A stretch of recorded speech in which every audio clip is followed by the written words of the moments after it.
कई लोग ऐसा सोचते हैं कि स्नान करके कार्य में रत होना इसको पवित्रता माना जाता है। नहीं, आप सुबह स्नान करके जब तक ठाकुर जी का स्मरण नहीं करोगे तब तक पवित्र नहीं माने जाओगे। माताएं बहनें रसोई में जाने से पहले कहती हैं मैं नहा के आ जाऊं, और नहाते ही सीधे रसोई में जाके कुछ बनाने लगी, तो इसका मतलब वो पवित्र नहीं। आप साफ हुए हो, पवित्र तो आप हरि स्मरण से होते हो। स्नान करते ही इसलिए नियम है, खाइए पीजिए बाद में, पहले भगवत स्मरण करो, तिलक स्वरूप धारण करो, कंठी माला गले में धारण करते ही हैं, अपने गुरुदेव का स्मरण करो। गुरुदेव नहीं है तो जिनकी वाणी से कृष्ण प्रिय लगते हैं उनका स्मरण करो, और बैठ करके थोड़ी देर ठाकुर जी को याद करो। उसके बाद आप पवित्र होते हो, फिर किसी कार्य में जाओगे वो मंगल होगा। गोसाई जी हमारे श्रीमद वल्लभाचार्य जी महाराज की परंपरा की एक कथा आती है कि सेवा में गोसाई जी के पुत्र जा रहे थे, तो स्नान करके अपरस में जाते हैं। अपरस में जब वो जा रहे थे तो गोसाई जी ने पूछा कहाँ जा रहे हैं, तो बोले ठाकुर जी की सेवा करने जा रहे हैं। तो बोले आपकी अपरस खंडित हो गई, दोबारा नहा के आओ। दोबारा स्नान करके आए, फिर पूछा कहाँ जा रहे हो, बोले ठाकुर जी की सेवा में जा रहे हैं। बोले फिर खंडित हो गई, फिर जाओ। तीसरी बार फिर स्नान करके आए, फिर पूछा कहाँ जा रहे हो, बोले सेवा, बोले फिर खंडित हो गई। तो उन्होंने सोचा क्या मेरे शायद बोलने से, सोचिए बोलने मात्र से, विचार मात्र से अपरस खंडित हो जाता है। तो उन्होंने फिर चौथी बार जब वो आए तो पूछा कहाँ जा रहे हो, तब कहा अपने हाथों को सौभाग्य प्रदान करने जा रहा हूं ठाकुर जी की सेवा का। बोले हाँ अब अपरस है, जाओ। ठाकुर जी को सेवा की आवश्यकता नहीं है, आपके शरीर को ठाकुर जी की सेवा से पवित्र होने की आवश्यकता है। ठाकुर जी को आवश्यकता नहीं। आप उनको भोजन नहीं कराओगे तो भूखे रहेंगे, आप नहीं नवाओगे तो क्या वो शुद्ध नहीं है, आप नहीं पहनाओगे तो क्या उनको ठंड लगेगी? नहीं। ठाकुर जी की सेवा करके हम अपने शरीर, विचार, मन, बुद्धि को पवित्र करते हैं, ठाकुर जी को नहीं। इसलिए जीवन का प्रारंभ हो, कला का प्रारंभ हो, दिन का प्रारंभ हो, स्नान करते ही पहले ठाकुर जी का आराधन करो, स्मरण करो, मानसी सेवा करो, भाव की सेवा करो, प्रत्यक्ष सेवा करो।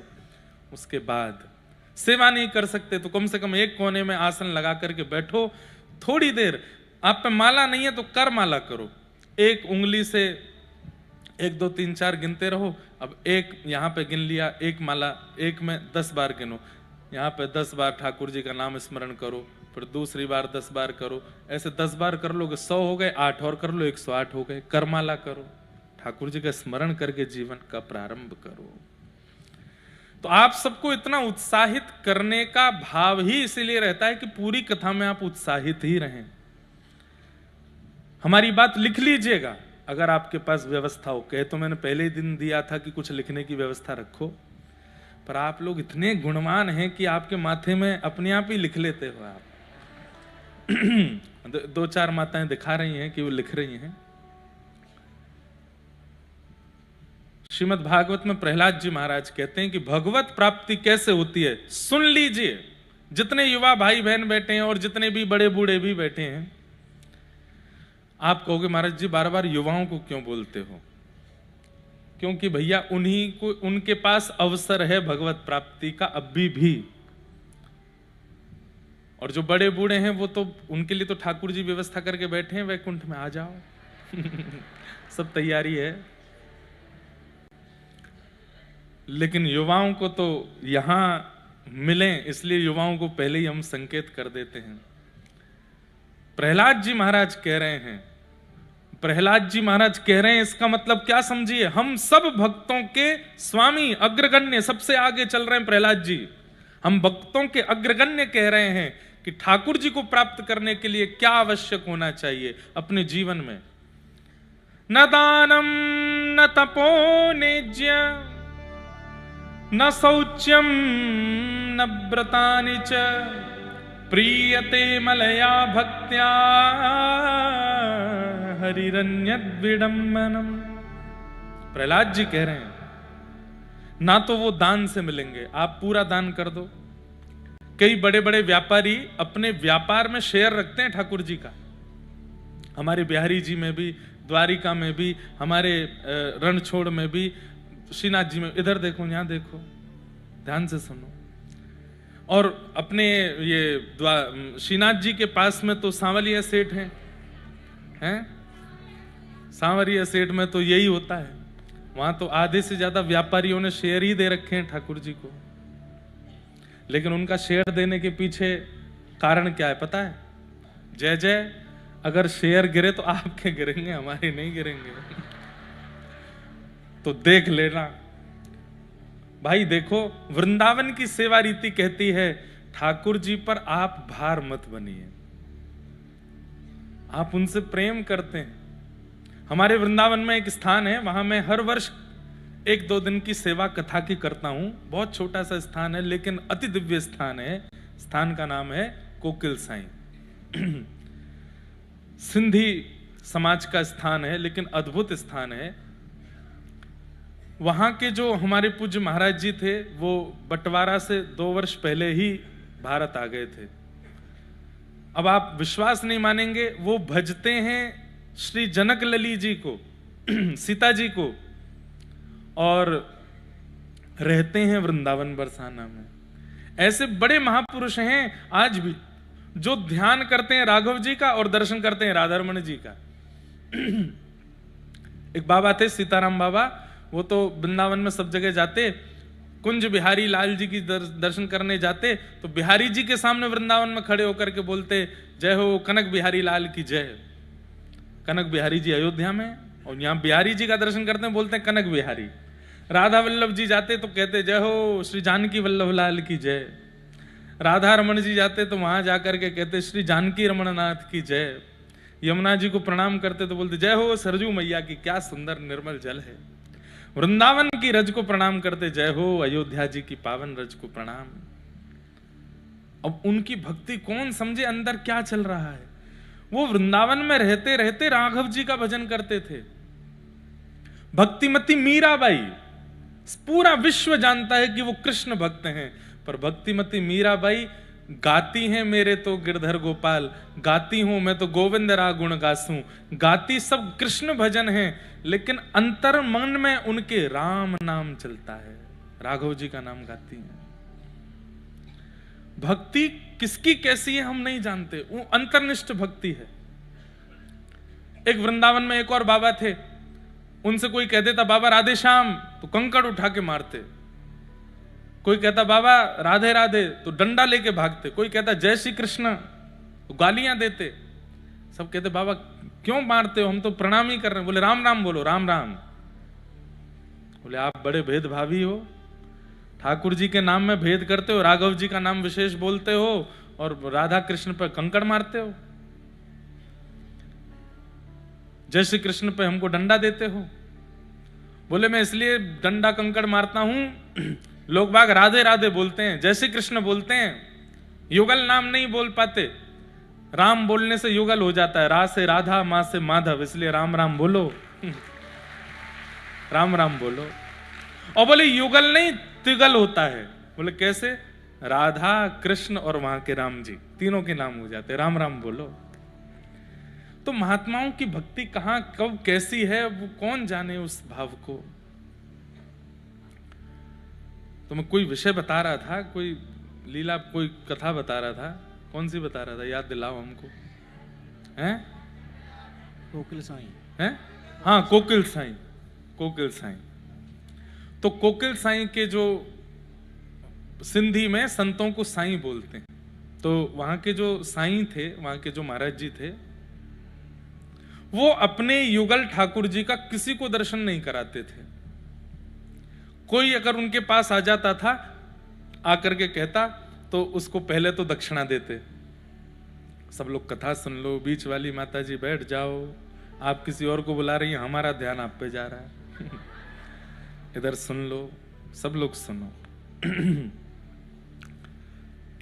तो कोकिल साईं जी वो अपने ठाकुर जी का दर्शन किसी को नहीं कराते थे। कोई अगर उनके पास पहुंच जाता ना, तो उसको देख के वो इतने उत्सुक हो जाते, उसको बुलाते, इधर आओ, ये लो 100-200 रुपया लो, कम लग रहे हैं और दूं? नहीं नहीं, हमें ये नहीं चाहिए, हमें तो दर्शन करने। बोले तू बैठ, तो 500 रुपया ले ले। बंटवारे से पहले 500 रुपया दे देते, फिर वो तो भोजन करोगे, रोटी दाल चावल सब्जी सब पवाते प्रेम से, खूब पेट भर जाता, तृप्त हो जाता, दक्षिणा भी दे दी। वो कहते महाराज जी आपने सब दर्शन तो करा दो। दर्शन नहीं कराऊंगा, इसीलिए तो तुझे धन दे रहा हूं, अन्न दे रहा हूं, लोभ दे रहा हूं कि तू भाई यहीं से लौट जा, ठाकुर जी के सामने मत जा। क्यों? बोले मेरे प्रिया प्रियतम बड़ी कृपा करके मेरे पास आए हैं, अगर तूने उनके सामने जाकर के कुछ मांग लिया तो वो संकोच में आ जाएंगे, इसलिए मैं उनके दर्शन नहीं कराऊंगा। जो चाहिए मुझसे मांग ले, उनसे नहीं मांगना। उनको विहार करने दो, उनको आराम करने दो, उनको लीला करने दो, उनको निकुंज में रस लेने दो।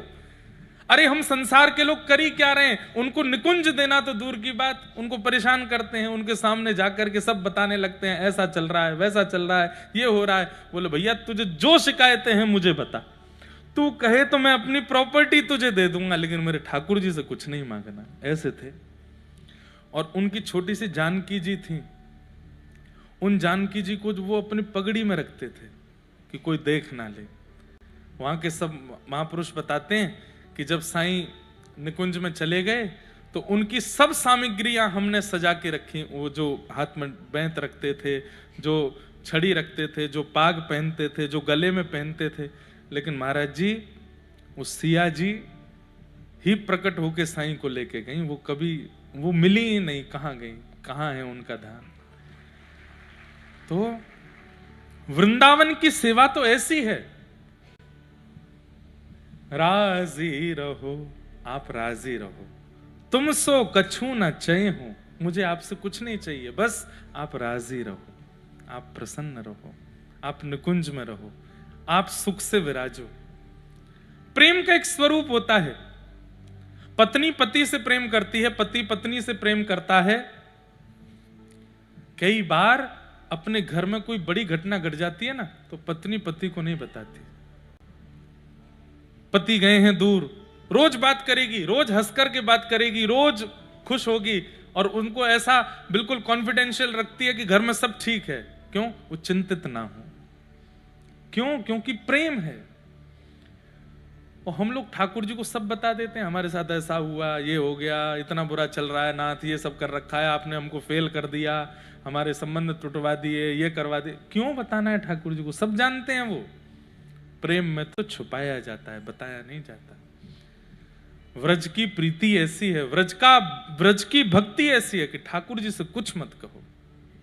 सहेली जी, उनको सब पता है, मत बताइए उनको, मत कहिए उनसे, बल्कि ध्यान रखो कि वे आनंद में हैं कि नहीं, वे सुख में हैं कि नहीं, वे राजी हैं कि नहीं, वे प्रसन्न हैं कि नहीं।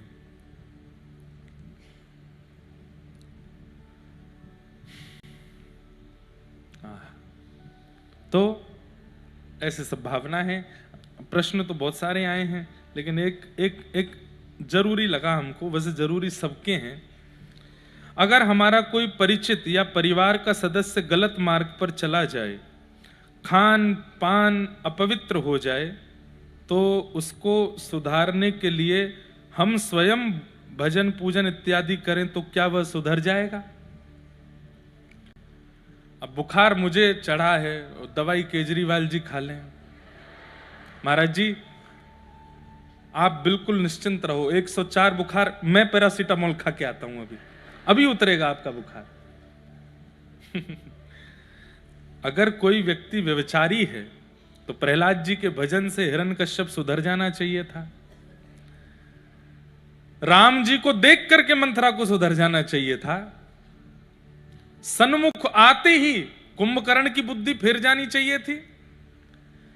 इनका प्रभाव होता है, ठाकुर जी की संगति का, वैष्णवों की संगति का, किसी अन्य के भजन का प्रभाव का असर होता है, पर सामने वाला व्यक्ति थोड़ा तो रास्ता प्रदान करे उस असर को भीतर आने के लिए, तो ही होगा, नहीं तो नहीं होगा।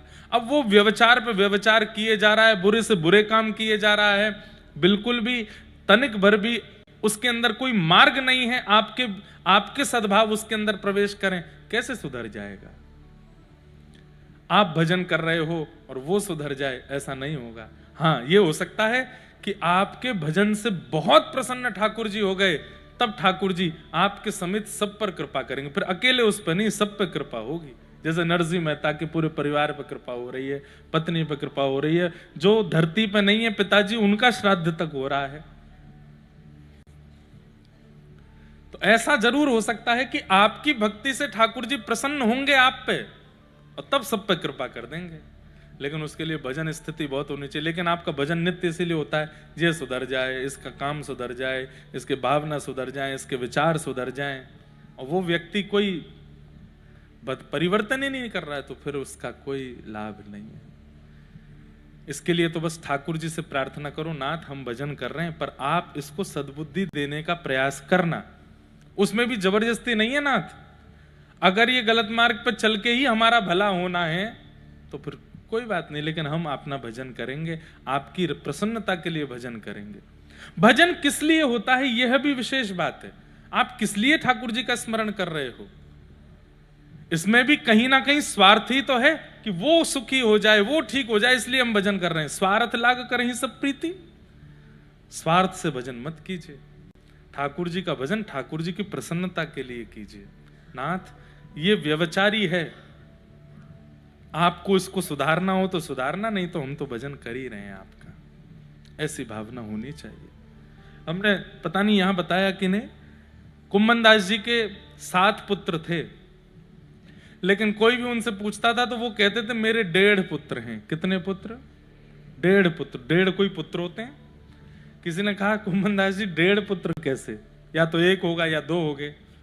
तो बोले कि एक तो पूरा भक्त है इसलिए वो मेरा 1 पुत्र है, और एक आधा भक्त है। बोले आधा क्यों है? बोले वो सत्संग नहीं करता, कथा नहीं सुनता, गुरुजनों को प्रणाम नहीं करता, बस गौ सेवा करता है, इसलिए आधा पुत्र है। तो एक आधा पुत्र है और एक पूरा पुत्र है। 1.5 पुत्र बोलते थे। तजोरे मन हरि विमुखन को संग। अगर कोई घर का सदस्य महाव्यभिचारी हो गया है तो आपको तो हृदय से त्याग ही करना चाहिए। संग रहो पर हृदय से कहो नाथ हमने बहुत समझाया संभाला। हाँ समझाना भी चाहिए, 3-4 बार तो रोकना टोकना चाहिए, फिर भी नहीं माने तो ठाकुर जी के भरोसे छोड़ो। आप देख लेना नाथ, अगर हो सके तो इसको विवेक देना, नहीं तो कोई बात नहीं, जो हमारे जीवन में लिखा होगा वो होगा। अब आप लगे हैं उसी के नाम से भजन करने में, उसके लिए सब करवाने में, उसके लिए ठाकुर जी कहेंगे वो व्यभिचार नहीं छोड़ रहा है और तुम पूरा भजन खुद के लिए ना करके मुझे मेरी प्रसन्नता के लिए ना कर उसके लिए कर रहे हो, जानते हुए भी कि वो पापी है। ठाकुर जी को राजी करो, आपसे राजी हो गए तो सबसे हो जाएंगे। बस ये भाव रखो, ऐसा विचार करो। तो ऐसी भावनाएं हैं। आज हमें थोड़ा विलंब हुआ। आज जिस प्रांगण में हम लोग बैठे हैं, इस्कॉन का ये सुंदर प्रांगण है, वहीं बिल्कुल पंडाल में आप लोग अकेले कथा नहीं सुन रहे हैं। कम से कम कितनी गैया हैं? 200 गैया भी कथा सुन रही हैं। यहाँ गौ माता भी आज कथा का श्रवण कर रही हैं। तो आते ही हम पहले उनको प्रणाम करने के लिए गए। और गुजरात ने, हमको लगता है कि ठाकुर जी ने व्रज के बाद गुजरात को शायद इसलिए चुना कि वेद लक्षणा गौ माताओं में जो सबसे सुंदर और सबसे शुद्ध गौ माता का जो स्वरूप है गिर गाय, वो गुजरात से ही है, वो यहीं प्रकट हुई। शायद ठाकुर, क्योंकि गैयान के लिए ही ठाकुर जी दौड़ते हैं। पूरे भारतवर्ष की गायों में सब पवित्र हैं, सब अच्छी गैया है, पर गिर गाय को देख करके पता नहीं क्या एक मन बड़ा प्रफुल्लित हो जाता है। उनके रूप स्वरूप को देख करके मन ऐसा करता है कि बस अद्भुत हैं। एक अद्भुत सी पवित्रता, एक अद्भुत सा आकर्षण उनके स्वरूप में है। तो शायद इसीलिए ठाकुर जी ने द्वारिका को चुना व्रज के बाद। तो आज सब गायों को वंदन करने के लिए गए। हम तो देखो एक प्रार्थना आपसे करें, ये हमारी धृष्टता है कि आज 4 दिन हो गए और हम अभी तक ठाकुर जी का दर्शन करने भीतर नहीं जा पाए। उसके पीछे कारण ये कि या तो हम नहीं बचेंगे या फिर आप में से किसी को कुछ हो जाएगा, क्योंकि इतने बेकाबू हो जाते हैं सब। और ऐसा भाव रहता नहीं कि मंदिर में, चलो ये तो कथा प्रांगण है, वहां अगर अब व्यवस्था हो गई तो ठाकुर जी बहुत दंड देंगे। बोले तो कौन ने बुलाया, तू अपनी कथा करके निकल जा, हमारे निकुंज में आके काय को उधम मचा रहो।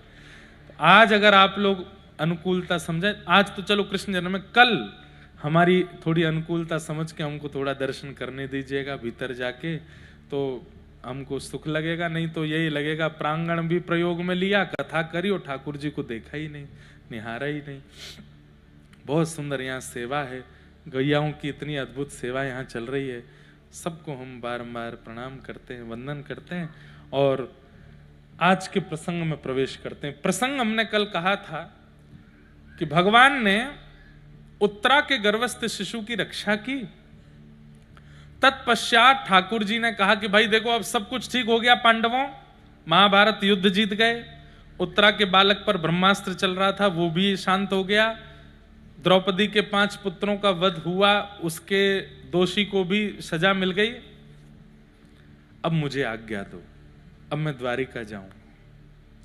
और जैसे ही ठाकुर जी द्वारिका जाने की बात बोले, सब भावुक हो गए, रथ में आरूढ़ हो गए। अब सब बोल रहे हैं कि हम रोकें भी कैसे, इनका भी पूरा परिवार है वहां पर। और ठाकुर जी को कोई रोकने भी जाता तो बोले भाई क्यों रोक रहे हो, बोले कि रुक जाओ, हमारे तेरी तो एक पत्नी है, मेरी तो 16,108 है, और हर पत्नी के ये इतने बालक सब मेरी बाट निहार रहे हैं, सब पिता को देखे बिना बेचारे विचलित हो रहे हैं। दूसरी बात, पूरी द्वारिका नगरी में एक बात आपको सुनाए, पूरी द्वारिका में एक महामारी जैसी फैल गई थी। क्या? ठाकुर जी के दर्शन के वियोग की महामारी।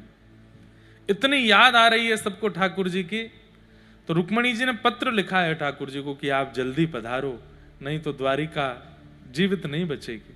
तो ठाकुर जी बाध्य हो गए कि अब मुझे जाना है।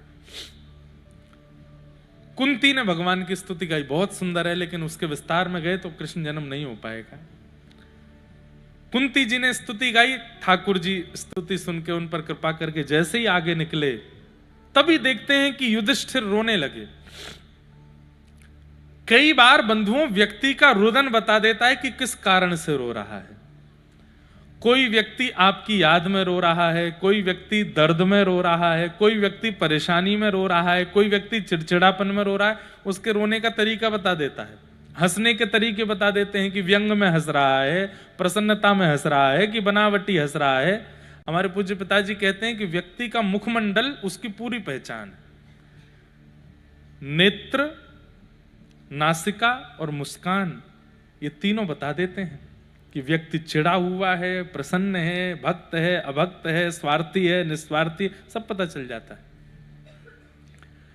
तो भगवान रुदन से पहचान गए, ये सब तो मेरी याद में रो रहे हैं कि मैं जा रहा हूं, पर ये युधिष्ठिर के रुदन से पता चल रहा है कि ये किसी और कारण से रो रहा है। इसलिए इतने भावुक लोगों में ठाकुर जी ने युधिष्ठिर को बुलाया, क्या बात है, क्यों रो रहे हैं आप? युधिष्ठिर जी ने तुरंत कारण बताया। बोले मैंने कितनी माताओं को विधवा कर दिया, मैंने कितने बालकों को अनाथ कर दिया। अगर मैंने महाभारत युद्ध ना किया होता तो इतनी माताएं प्रसन्न होती, इतने बालक अपने पिता की गोद में बैठे होते। मैंने अपनों को मार दिया। अरे कौरव कौन है? मेरे अपने ही तो थे, मेरे गुरु ही तो थे, मेरे बड़े ही तो थे, सबको मार दिया मैंने। अब मुझे नरक जाने से कोई नहीं रोकेगा। ठाकुर जी बोले अविश्वास, छाया बनकर के मैं खड़ा हूं साथ में, फिर भी रो रहा है। छाया बनकर के पग पग पर, अरे मैं सुदर्शन चक्रधारी अपना सुदर्शन रख करके रथ हाँक रहा हूं अर्जुन का, तब भी इसको मुझ पे भरोसा नहीं है। अब भी इसको यह भय लग रहा है कि ये बंधुओं उन सबको बोली जा रही है बात जो ठाकुर जी की सेवा करते हुए भी अपने जीवन में आने वाली परिस्थितियों से रोने लगते हैं। ठाकुर जी कहते हैं महल छोड़ करके तेरे घर की एक छोटे से कोने में बैठा हूं मैं, किसके लिए? तेरे लिए, और तू फिर भी रो रहा है, क्योंकि अविश्वास है मेरे प्रति। इसलिए बंधुओं ठाकुर जी पर मैंने पहले दिन ही कथा में कहा, ठाकुर जी से बलवान दुनिया में कोई नहीं है सिवाय अविश्वास के। अविश्वास आते ही ठाकुर जी भी बैक स्टेप ले लेते हैं, पीछे हो जाते हैं, अब तू संभाल ले अपने आप को। हम ये नहीं कहते कि हाथ पे हाथ धरे बैठे रहो, जीवन में आने वाली परिस्थिति से जूझिए, लड़िए, दिमाग लगाइए, जो कर सको करिए, पर विचलित मत होइए। कई बार टूट जाते हैं, हम भी टूट जाते हैं अपनी परिस्थितियों से, आप भी टूटते हैं, पर तुरंत संभालिए, ठाकुर जी बैठे हैं ना, सब मंगल करेंगे। इसमें मेरा मंगल ही होगा। इसीलिए आप मान लीजिए अमंगल कार्य भी अगर होगा और आपने ये सोच लिया कि नहीं ठाकुर जी ने इसमें मेरा मंगल सोचा है, तो वो मंगल ही होगा। विश्वास अमंगल को मंगल में परिवर्तित कर देता है। जानकी नाथ सहाय करे जब, कौन बिगाड़ करे नर तेरो। जानकी नाथ सहाय करे जब, कौन बिगाड़ करे नर तेरो। और जानकीनाथ सहाय करते कब हैं? जब व्यक्ति का आंख नाक कान सब बंद करके भरोसा है ठाकुर जी पे, ये सब संभाल लेंगे। ठीक है, गिरावटें आ रही हैं, मुश्किलें आ रही हैं, परेशानियां आ रही हैं, कोई बात नहीं, इसमें कोई मंगल ही होगा मेरा। बंधुओं, अति पीड़ा ही अंत में सुख देके जाती है। ऐसे ही जीवन में आने वाली अति विपत्ति ही जाते जाते बहुत सुख देके जाती है। बस प्रतीक्षा करे और विश्वास रखे, भरोसा ना टूटने दे। ठाकुर जी ने देखा, युधिष्ठिर तूने एक बार भी यह विचार नहीं किया कि मेरे साथ खड़ा कौन है।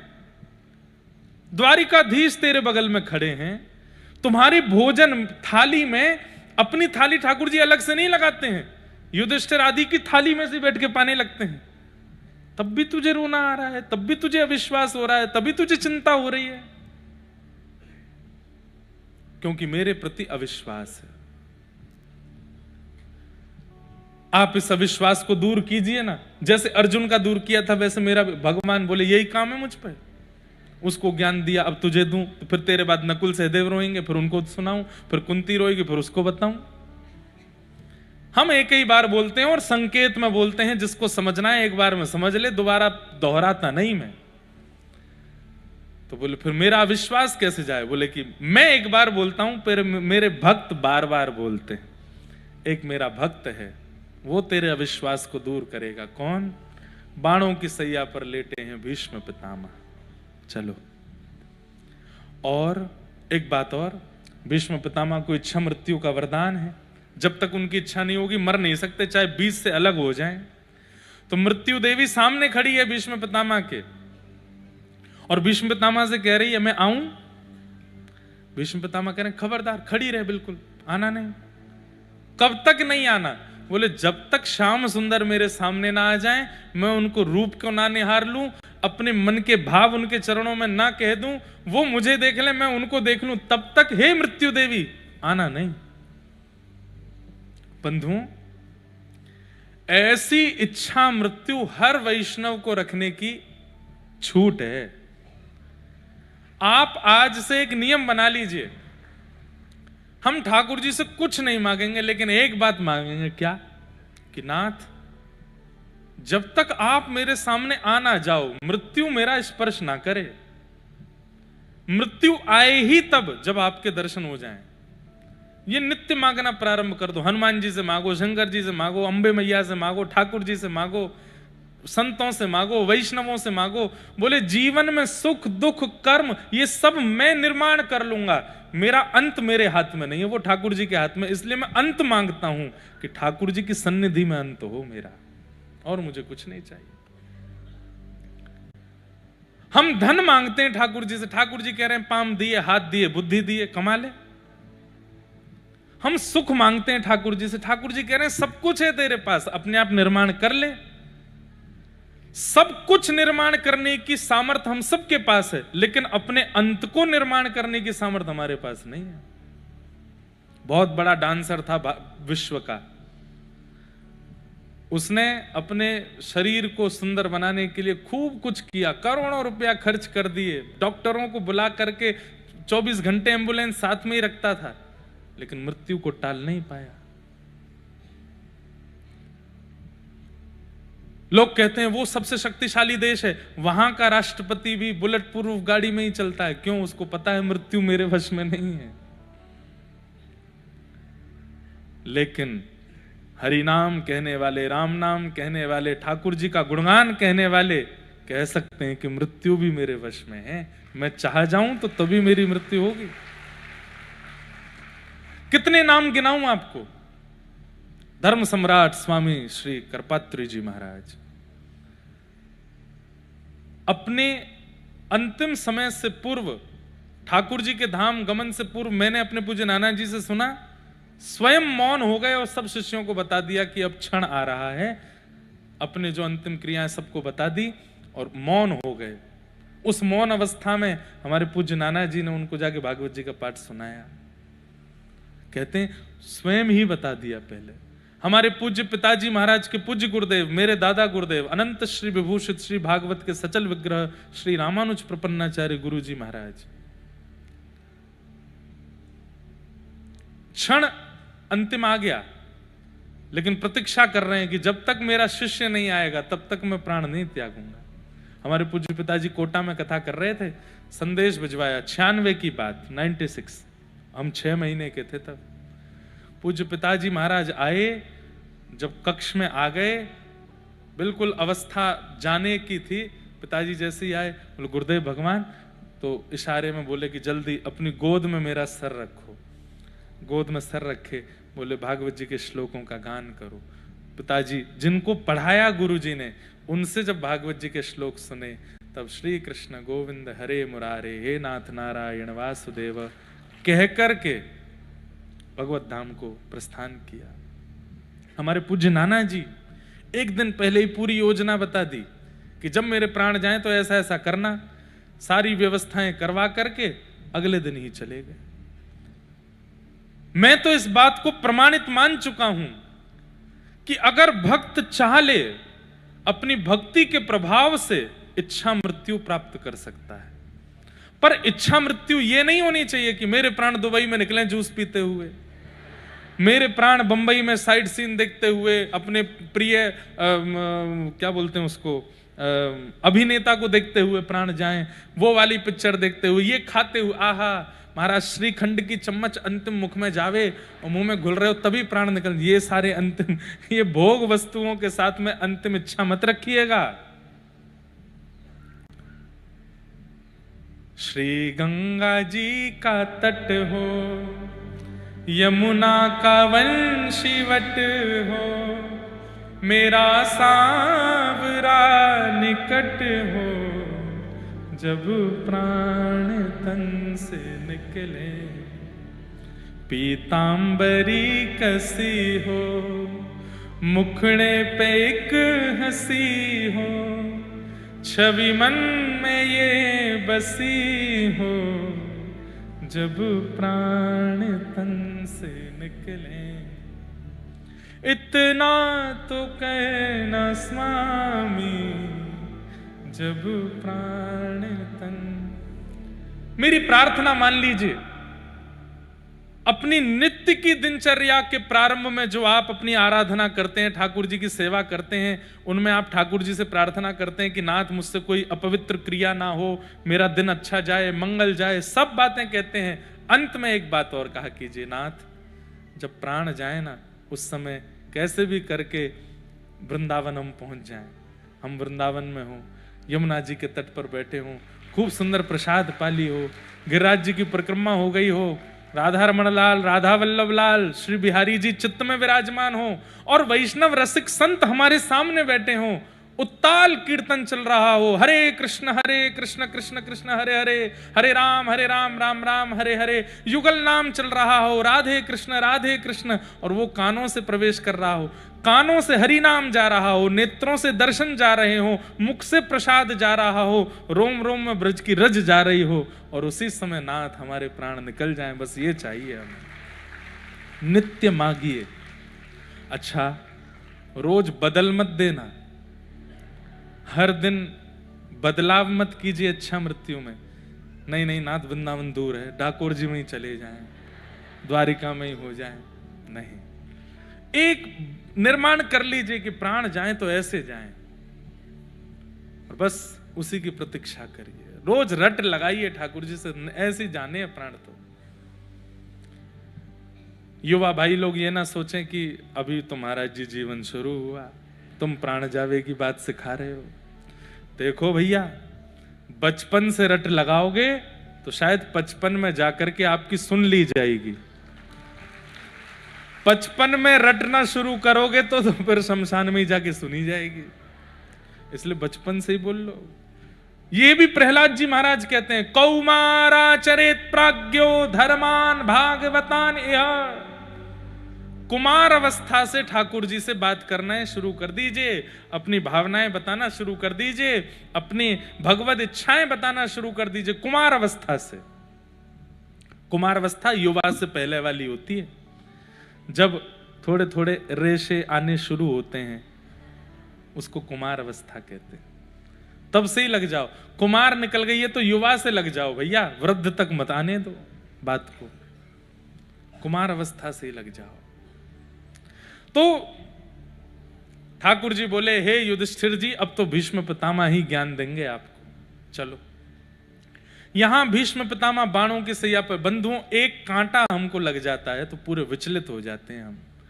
हजारों बाण लगे हैं भीष्म पितामह को, एक एक बूंद करके रक्त गिर रहा है प्रत्येक रों से।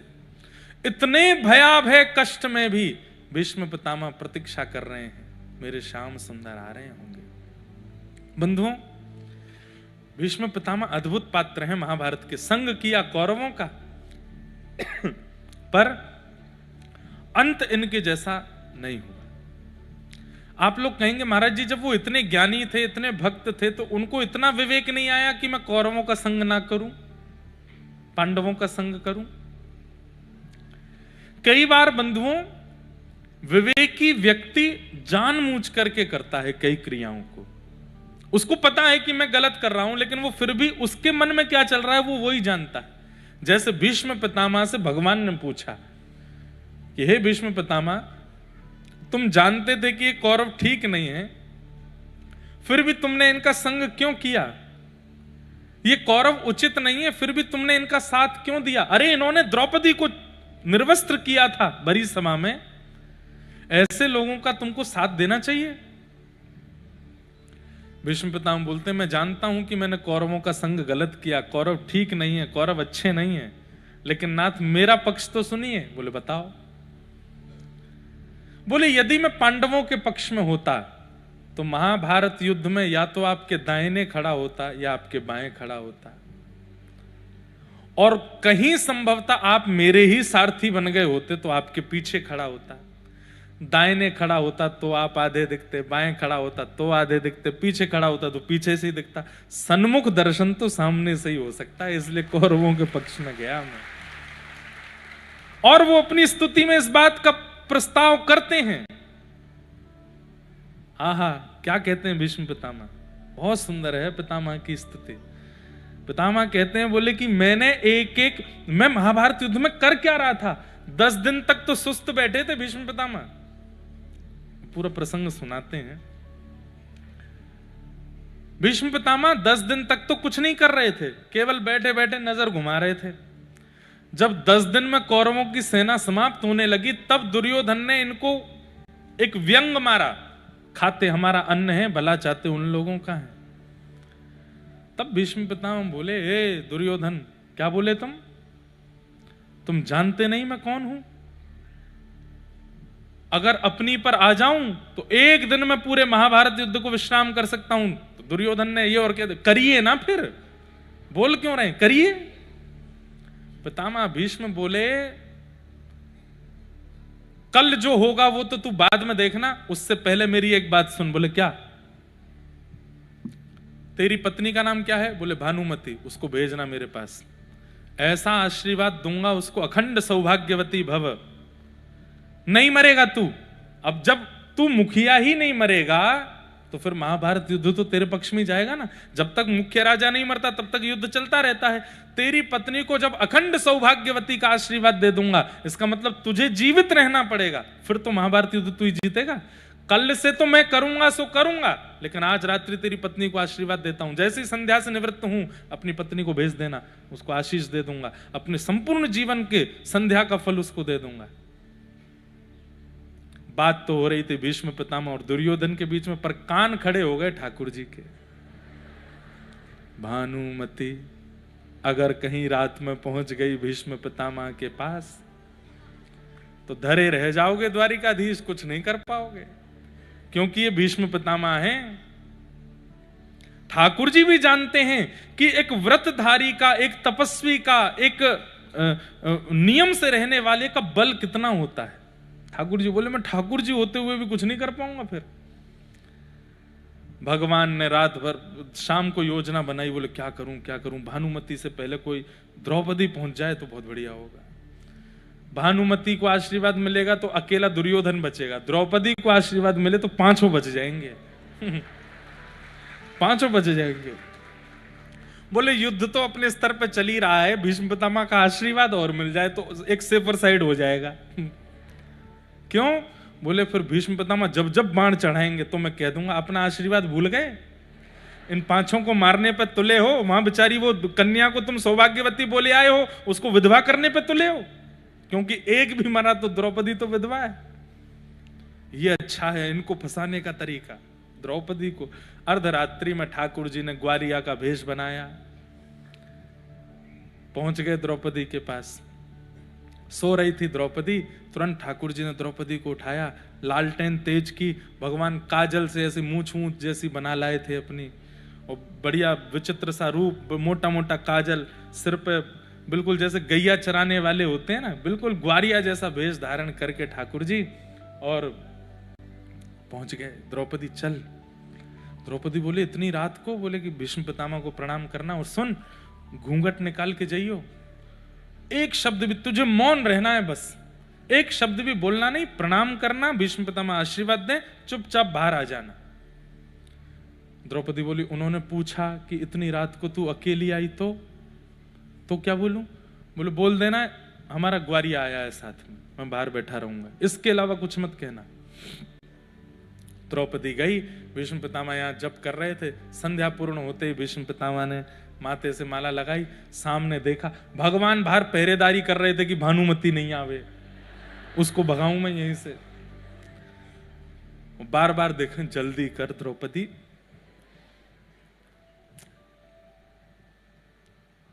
कितना प्रेम करते हैं ठाकुर जी अपने भक्तों से, क्या क्या कर देते हैं। और आपको बताऊं, एक प्रसंग तो ऐसा भी आता है कि द्रौपदी को चलने में देरी हो रही थी, तो ठाकुर जी बोले क्यों नहीं चल पा रही? तो वो बोलती कि मैं ऐसी जूती पहन के आई कि इसमें तेज नहीं चल सकती। तो ठाकुर जी बोले पैर उठा, उसकी दोनों जूतियां उठा करके ठाकुर जी ने अपने बगल में दबा ली, बोले अब चल। और ठाकुर जी ऐसे ही बैठे हैं बाहर, द्रौपदी की जूतियों को संभाल करके बैठे हैं। किस लिए? प्रेम करते हैं भक्तों से, बहुत प्रेम करते हैं। बंधु हम कुछ प्रेम नहीं करते ठाकुर जी जितना हमसे प्रेम करते हैं। बाहर खड़े हैं, भीतर द्रौपदी को जैसे ही घूंघट में बैठी थी, अब उनको क्या पता ये भानुमति की द्रौपदी, तुरंत आ गई भानुमति, रुक जा, हाथ में जल ले करके, और मैंने जीवन में जितना भी ब्रह्मचर्य मेरे पास है, जितना भी मैंने संध्या वंदन आदि जो भी मैंने यज्ञ अनुष्ठान किए, उन सब का फल मैं इस कन्या, इस बालिका को देता हूं। अखंड सौभाग्यवती भव, तुम्हारा पति अजर अमर हो जाए। भीष्म पितामह कह रहा है ब्रह्मा भी चाहेगा तो उसका वध नहीं कर पाएगा, वो सशरीर चाहेंगे तो स्वर्ग जा सकते हैं, वो सशरीर चाहेंगे तो पृथ्वी से जा सकते हैं, मृत्यु भी उनको नहीं मार पाएगी, मेरा आशीर्वाद है तुझे। जैसे ही सुना, द्रौपदी बोली ये उम्मीद नहीं थी मुझे, भीष्म पितामह ये आशीर्वाद देंगे, ये तो मेरे पांचों के प्राण खाने में सबसे आगे रहते हैं, पांचों के पीछे रथ इन्हीं का दौड़ता है, और ये कह रहे हैं अखंड सौभाग्यवती भव। थोड़ा इनको जिम्मेवारी समझा दूं इनकी। फिर तुरंत द्रौपदी ने अपना घूंघट उठाया, तो याद रहे पितामह, पांचों में से एक को खरोंच भी नहीं आनी चाहिए। पितामह ने जैसे ही देखा, द्रौपदी तू कहां से आई भीतर? मैंने तो भानुमति को बुलाया था। अच्छा, और मैं आ गई तो इसमें कुछ बुराई है? पितामह मैं बहुत छोटी हूं, पर इसको आप नियति नहीं समझेंगे कि भानुमति को आना था और अचानक मेरे मन में इच्छा आ गई और मैं आशीर्वाद लेने आ गई। शायद परमात्मा भी चाहता है, प्रकृति भी चाहती है कि विजय पांडवों की हो, इसीलिए तो मुझे आशीर्वाद मिला। भीष्म पितामह के नेत्र सजल हो गए। बोले मन से तो मैं क्या हूं ये प्रकृति जानती है, मैं रह भले ही कौरवों के पक्ष में रहा हूं, लेकिन अब विजय तो पांडवों की होगी, कोई नहीं हरा सकता। द्रौपदी बोली अच्छा मैं चलती हूं। जैसे ही द्रौपदी जाने लगी, पितामह भीष्म रुको रुको रुको, तुम अकेली आई हो यहां पे? द्रौपदी बोली अब फंसी। नहीं अकेली तो नहीं आई हूं, ग्वारिया। ग्वारिया? हम भी तो देखें ऐसा कौन सा ग्वारिया जो शेर के बाड़े में आ गया, जरा बाहर तो चलो। भीष्म पितामह के सामने बोलने की जरूरत नहीं करता कोई, और रात्रि में द्रौपदी को लेकर के आ गया। ये कोई ग्वारिया बहुत बुद्धिमान लगता है। आप बड़े आदमी हैं, आप ग्वारिया से मिलते अच्छे लगे, यहीं बैठे रहो। आप कहां? नहीं नहीं नहीं, मुझे लेके चलो। तेरे मन में रात में ही आशीर्वाद लेने की इच्छा क्यों प्रकट हुई? दिन में भी आ सकती थी। बाहर जाकर के देखा तो दोनों जूती दबाए ठाकुर जी बैठे। भीष्म पितामह बोले कहां है ग्वारिया? 2 पटक तो ठाकुर जी को वहीं लगी। बोले अब गए। इधर हैं साहब जी? बोले इधर आ। ठाकुर जी समीप आए, लालटेन ऊपर करके तेज की लौ। द्रौपदी ये ग्वारिया देखा देखा सा लगता है कहीं। पगड़ी उतारो अपनी। जैसी पगड़ी उतारी, घुंघराले केश ठाकुर जी के खिल गए। मोर पिछ जो दबा हुआ था पाग के अंदर वो प्रकट हो गया। भीष्म पितामह ने अपने उपरना से वो मूछ मूछ बना के आए थे, सब मिटाई। आहा, अब देखो जब मुख्य किरदार मंच पर आता है ना तो सामने लाइटमैन तुरंत फोकस डालता है उस पर। चंद्रमा तो था द्वितीया का, लेकिन ठाकुर जी की छवि अंधेरे में दिख नहीं रही थी, तो पूर्णिमा प्रकट हो गई, तुरंत ठाकुर जी को दिखा दिया। भीष्म पितामह ने देखा तो ये है तेरा ग्वारिया सखा है, छलिया कपटी माखन चोर। ये सब विचित्र क्रियाएं करते हुए तुझे जरा भी मन में लज्जा नहीं होती?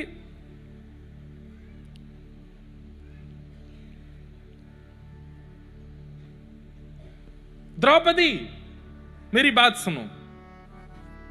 क्या मैंने तुझे अखंड सौभाग्यवती का आशीर्वाद दिया है, पर मैं जिम्मेदारी इसको देता हूं कि 5 के प्राण बचाने की जिम्मेवारी इनकी है। अब ये बचाएं। आहा ऐसे भीष्म पितामह। और फिर अगले दिन से महाराज लगे।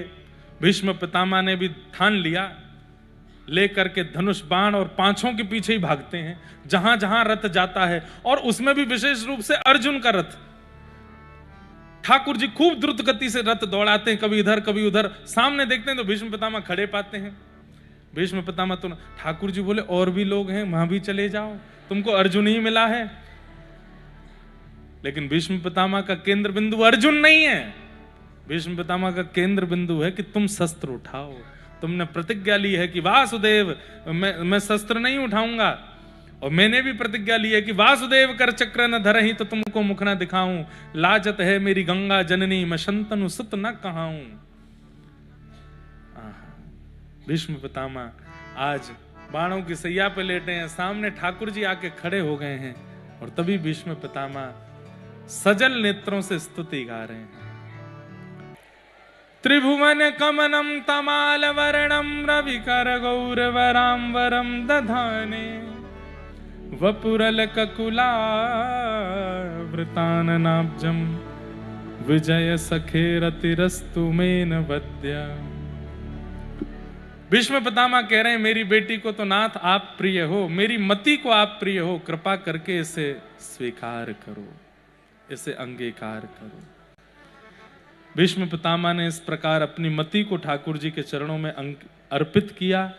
तत्पश्चात पितामह ठाकुर जी में उत्तरायण का समय होते ही विलीन हो गए, और भगवान अब आज्ञा लेकर के सब पांडवों से कहकर के द्वारिका को प्रस्थान कर गए। उत्तरा के गर्भस्थ शिशु बालक ने जन्म लिया, जो कि जिनका नाम परीक्षित पड़ा। धीरे धीरे वो बालक बड़े हुए, एक दिन द्वारिका से समाचार लेकर के अर्जुन आए और उन्होंने आकर के बताया कि श्री द्वारिकाधीश कृष्ण अपनी लीला पूरी करके प्रस्थान कर गए हैं। श्री द्वारिकाधीश अपनी लीला विश्राम करके चले गए हैं। यह खबर पाते ही पांडव स्वर्गारोहण को प्रस्थान कर गए और परीक्षित को राज्य गद्दी पर बिठा गए। जिनकी कृपा से हमें सब कुछ प्राप्त है, जब वे ही इस धराधाम से लीला पूरी करके चले गए तो अब हम यहां कैसे विराजें। और सब पांडव स्वर्गारोहण को चले गए। परीक्षित को राजा बना गए। धीरे धीरे परीक्षित बड़े हुए। एक दिन उन्हें कलयुग मिला और उस कलयुग को मारने का प्रयास तो किया, लेकिन शरण में आकर के उसने प्रार्थना की, मुझे कुछ स्थान दे दीजिए। और परीक्षित जी महाराज ने उसे 4 स्थान प्रदान किए। द्यूतम पानम स्त्रियः सूना, लेकिन पुनश्च याचमानाय जात रूप मदात प्रभो। पुनः याचना करने पर 5वां स्थान उसको अनीति से कमाया गया धन। 5 स्थान कौन कौन से हैं? सबसे पहला द्यूतम, जुआ। दूसरा स्थान पानम, अपनी जिह्वा पर मद्य या मांस का सेवन या फिर किसी भी अनर्गल वस्तु का सेवन। पर स्त्री पर पुरुष का संग। द्यूतम पानम स्त्रियः सूना यानी कि हिंसा, लड़ाई झगड़ा, कलेश, मारपीट आदि इन सब। और 5वां स्थान बिना मेहनत के कमाया गया धन। मैं बहुत बार इन 5 पर विस्तार से कह चुका हूं। ये 5 स्थान प्रदान किए। राजा परीक्षित अपने ही तहखाने का एक मुकुट निकाल करके सिर पर धारण करते हैं, जो कि जरासंध से पांडव जीत के लाए थे। एक क्षण के लिए भी अगर जिस वस्तु पर आपका अधिकार नहीं है उसको आप अपने जीवन में आश्रय देते हैं तो वह वस्तु भी कलयुग को जन्म दे देती है। जिस वस्तु पर आपका अधिकार नहीं, जो वस्तु आपकी नहीं, उसे भी अपने जीवन में आश्रय मत दीजिए, जीवन में उसको स्वीकार मत कीजिए, नहीं तो वो वस्तु भी कलयुग को जन्म दे देगी। राजा परीक्षित ने केवल देखने के लिए कि ये मुकुट मेरे सिर पर कैसा लगेगा, जैसे पहन करके दर्पण में स्वयं को देखा, इतना ही चाहिए कलयुग को आने के लिए। कलयुग प्रविष्ट हो गया। और कलयुग जब जीवन में आता है तो सबसे पहला काम क्या होता है?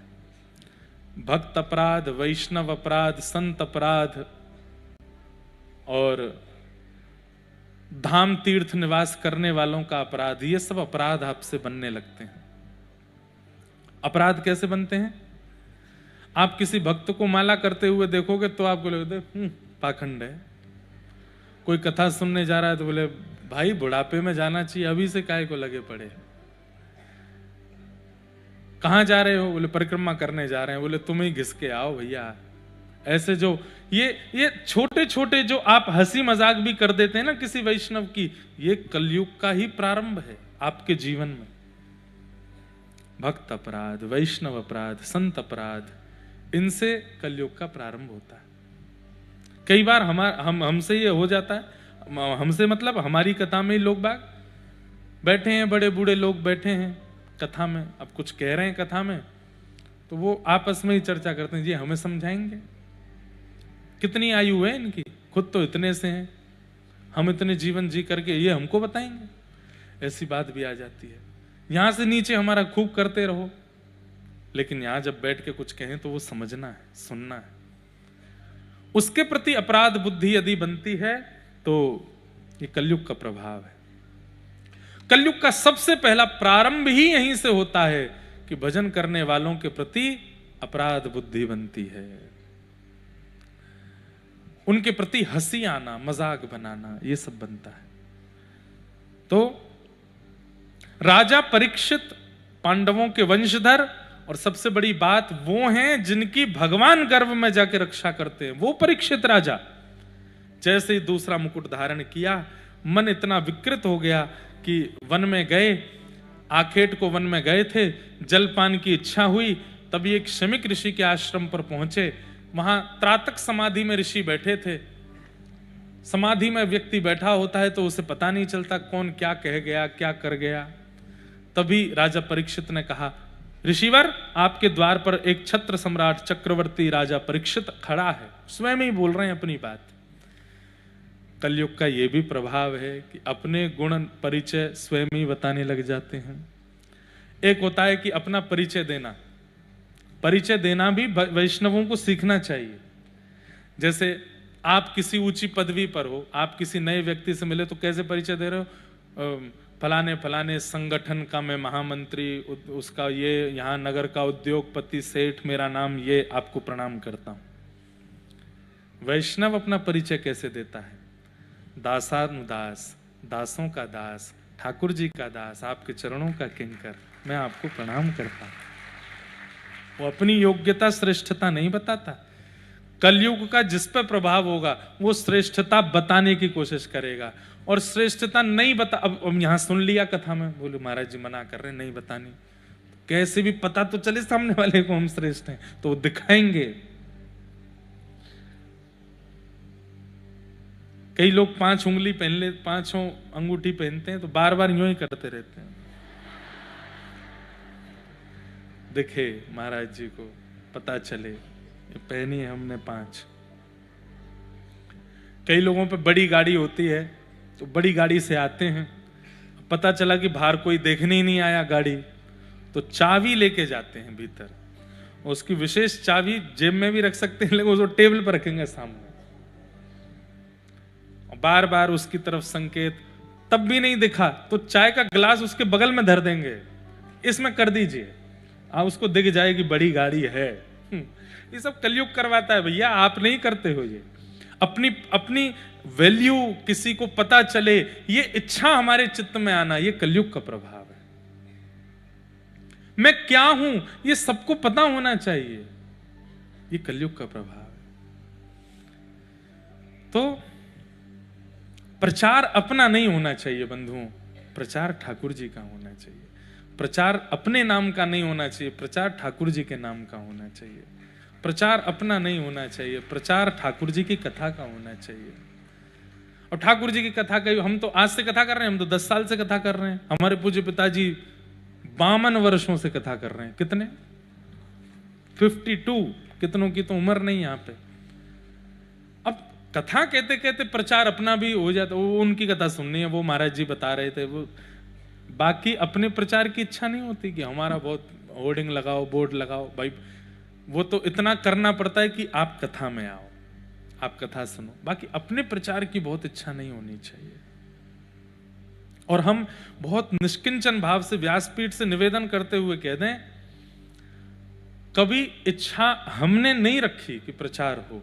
अभी इतना सब समाज, इतनी सब भीड़ भाड़ होने लग गई है ना सब जगह, तो भी मन में भाव आता है पूर्व जन्म की इच्छा रही होगी कि प्रचार हो, इसलिए हो गया है, इसलिए। और हमें यह भी पता है कि बहुत दिन तक रहने वाला भी नहीं है, कुछ दिन बाद फिर कोई और अच्छे आएंगे तो उनको सुनना शुरू करेंगे, तब तक घोर कलयुग ही जाना है तो कथा ही नहीं सुनेगा कोई।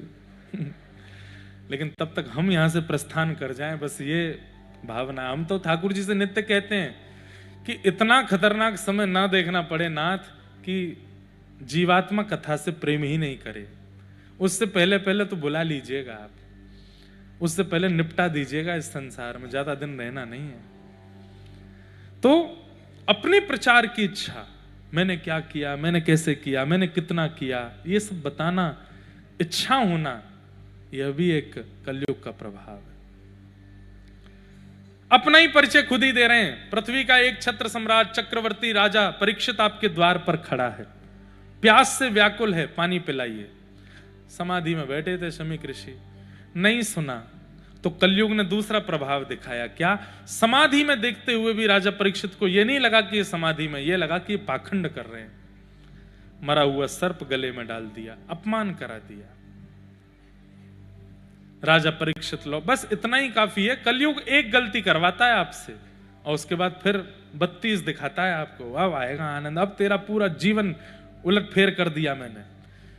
एक अपराध करवा दिया राजा परीक्षित से, लौट करके जैसे ही राजा परीक्षित आए, जैसे ही मुकुट उतार करके धरा, सोचने लगे संतों के चरणों में सिर झुका के प्रणाम करने वाला मैं, वह सर्प केवल इसलिए उनके गले में डाल दिया क्योंकि उन्होंने मुझे जल नहीं पिलाया। इतना अपमान बोध मुझको हुआ।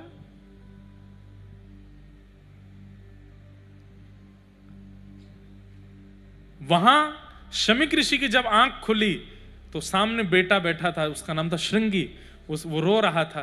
उन्होंने कहा रो क्यों रहे हो? बोले आपके गले में मरा हुआ बेवजह डाल दिया सर्प परीक्षित ने। कोई बात नहीं, राजा हैं, बड़े बड़े काम करते रहते हैं, छोटे मोटे काम उनसे हो जाते हैं, कोई बात नहीं। बोले नहीं पिताजी कोई बात नहीं, मैंने श्राप दे दिया राजा परीक्षित को, आज के ठीक 7वें दिन उसको तक्षक सर्प डस देगा और उसकी मृत्यु हो जाएगी। पिता ने बेटा को डांटा, ये तूने अच्छा नहीं किया। रोगी का इलाज करना चाहिए, वैद्य को औषधि देनी चाहिए, ना कि विष। अगर कोई व्यक्ति संत है, कोई व्यक्ति साधु है, कोई व्यक्ति कथा वक्ता है, कोई व्यक्ति वैष्णव है, तो एक प्रकार का वो वैद्य है। उसका अधिकार है कि सामने वाले के रोग को दूर करने वाली औषधि देवे, ना कि विष दे करके उसको ही खत्म कर दे। ज्ञान रूपी औषधि। राजा को समझाना चाहिए था, तुमने तो सीधा उसको श्राप दे दिया। अपने गौरमुख शिष्य को बुलाया, बोले जाओ जाकर के राजा परीक्षित को बता दो उसके जीवन के केवल 7 दिन बचे। और यहां गौरमुख शिष्य ने जाकर के जैसे ही राजा परीक्षित को बताया कि आपके जीवन के केवल 7 दिन बचे हैं, अपनी मुक्ति का उपाय खोज लीजिए। राजा परीक्षित ने तुरंत अपने पुत्र को राज्य गद्दी पर बिठाया, स्वयं निकल गए गंगा के तट पर और वहां जाकर के संतों से पूछने लगे, मेरे जीवन के केवल 7 दिन बचे हैं, मुक्ति का उपाय बताइए।